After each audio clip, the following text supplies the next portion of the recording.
Please like and subscribe my channel.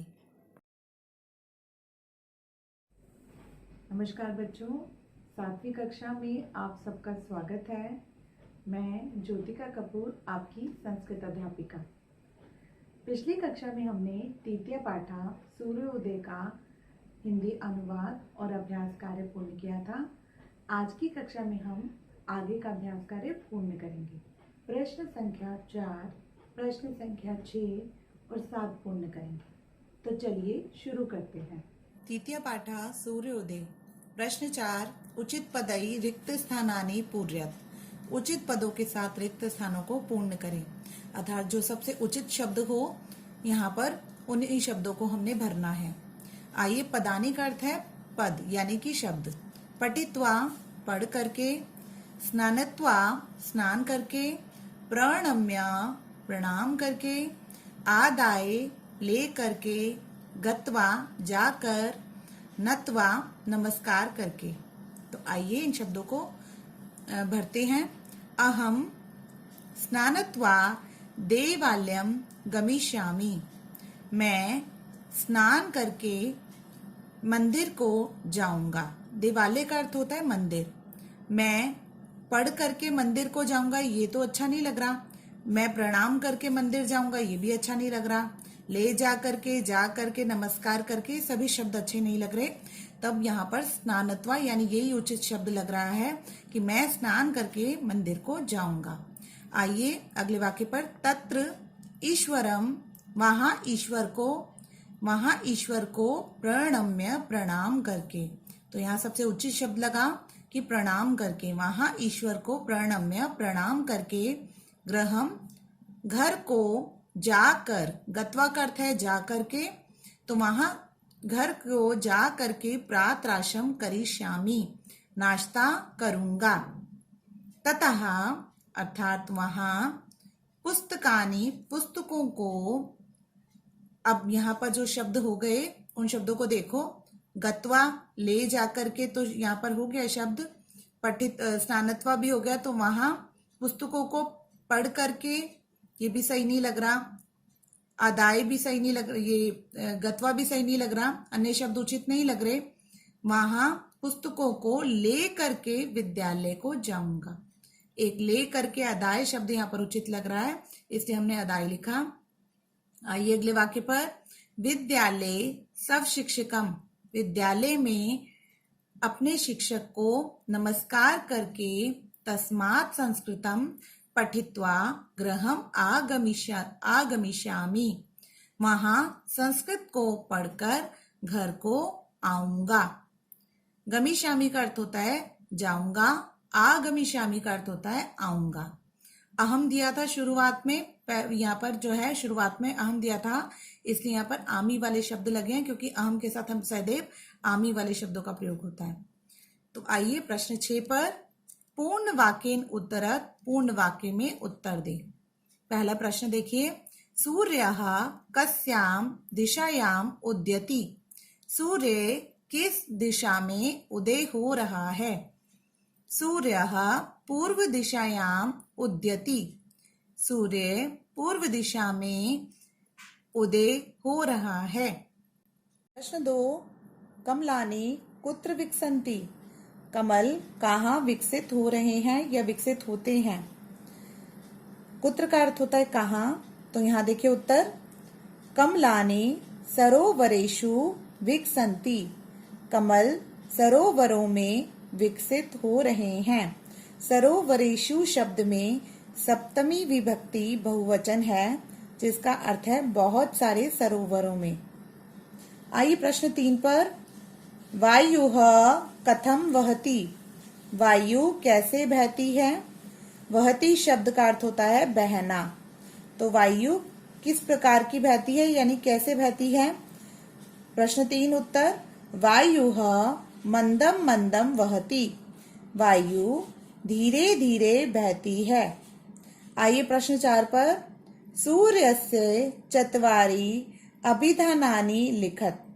सूर्य के 4 अभिधानानि का अर्थ होता है नाम, नामों को लिखें।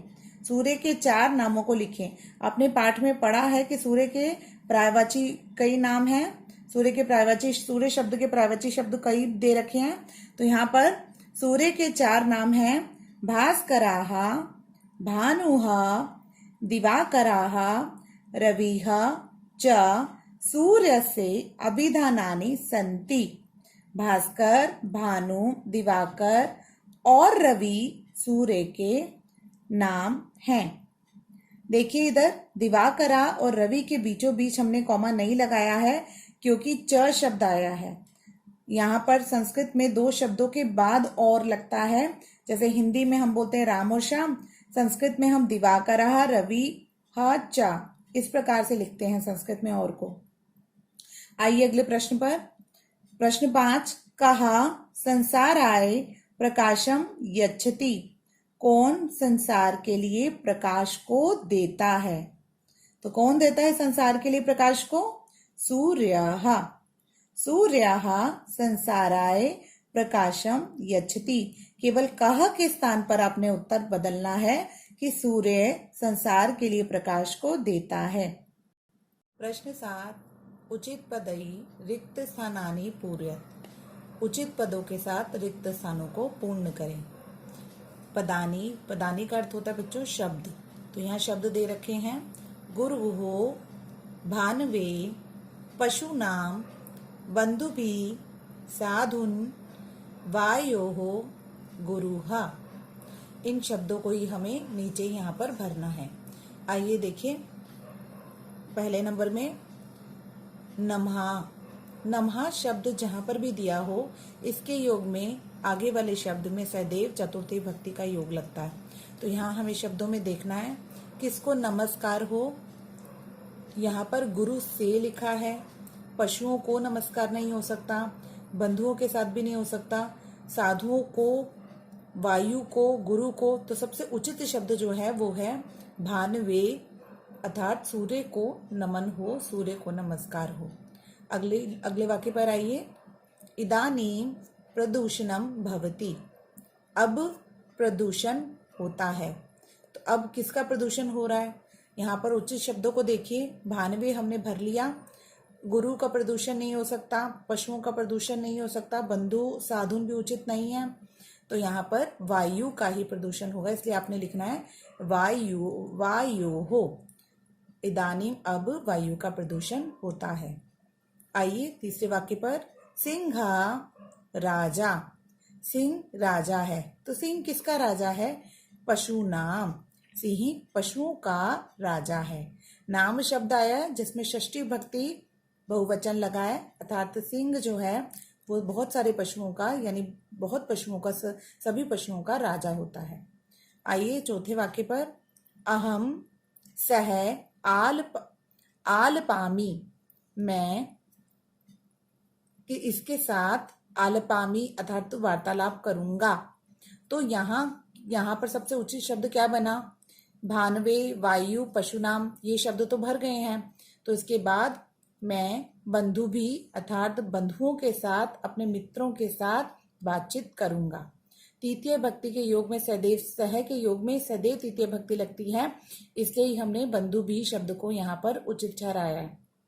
आइए अगले वाक्य पर, वयम शिक्षाम विंदामः। हम सब शिक्षा को प्राप्त करेंगे या प्राप्त करते हैं। तो किससे प्राप्त करते हैं? गुरुः। हम सब गुरु से शिक्षा को प्राप्त करते हैं। आइए अगले वाक्य पर, गुरु अस्माकं मार्गदर्शिका अस्ति। गुरु हमारा मार्गदर्शक है। मार्गदर्शक होता है बेटा रास्ता बताने वाला, सलाहकार, जो हमें सही उचित रास्ता दिलाता है। तो गुरु ही हमारे मार्गदर्शक हैं। आइए अगले वाक्य पर, सह साधुन रक्षति।